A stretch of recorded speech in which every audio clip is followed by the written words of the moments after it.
Today is day 20 of my new journey. I'm pretty excited. I took my measurements this morning and I am down a total of 16.5 inches in 20 days. Woohoo! Pretty stoked about that. This morning, I had to think about what precipitated me to start this journey. And June 14th, I just had a day. I actually had a bad couple of days after that. But on that day, everything seemed to come to a head. I physically was feeling awful. I mean, literally just, I've been feeling bad for weeks, but that day it just got really bad. And then I was dealing with some hurt feelings and dealing with toxic things that I was allowing in my life.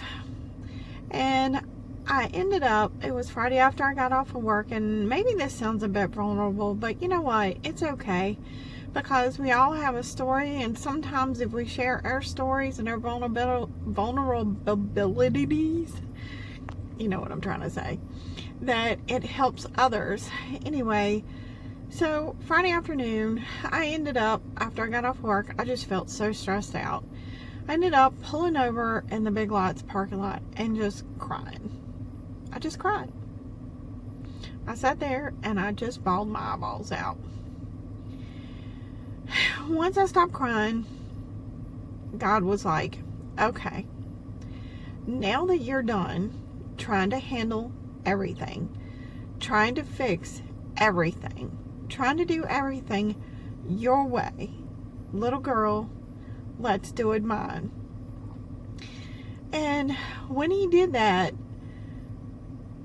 it was almost like, and I'm not saying like this like physically happened, but it kind of felt like it happened, that he just picked me up and carried me.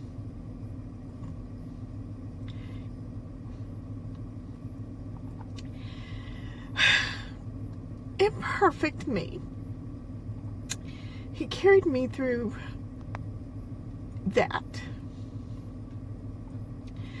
And for the next couple of days after that, it floods of thoughts come through my head of things that he wanted me to do, and I knew it was him telling me. And it started me on my journey to my health, and so I started researching and looking, and I mean, I kind of been looking things up, and I'd been exercising and stuff, but I hadn't put everything together that I had. And then I also started to allow him to clean out the toxic things in my life. People, thoughts, situation, food, all the toxicity that I could manage to let him handle. Well, you know, let him handle all of it. Because obviously I wasn't doing a very good job of it on my own. Anyway, so that's what all precipitated this journey. And oh my gosh, y'all, I'm like so thankful for that day. I am so thankful that God got my attention. I think sometimes we got to get to that just drop dead, rock bottom point to finally just let our will go and let God's will take place over everything we're trying to do, everything we're trying to fix, everything we're trying to manage.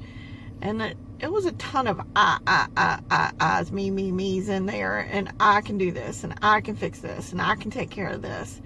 When I was doing a lousy job fixing it all, I was doing a lousy job managing it all. But once I let God take over, oh my gosh, y'all, it's nuts. It's been so good. Anyway, so the takeaway from that, I guess, and my challenge to you guys is that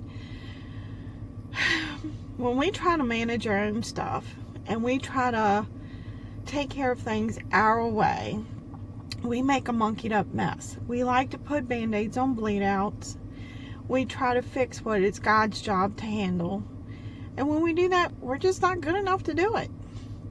But God loves us enough that when we decide we're done messing it up, that He loves us enough to say, here, I'm going to carry you, and I'm going to take care of it.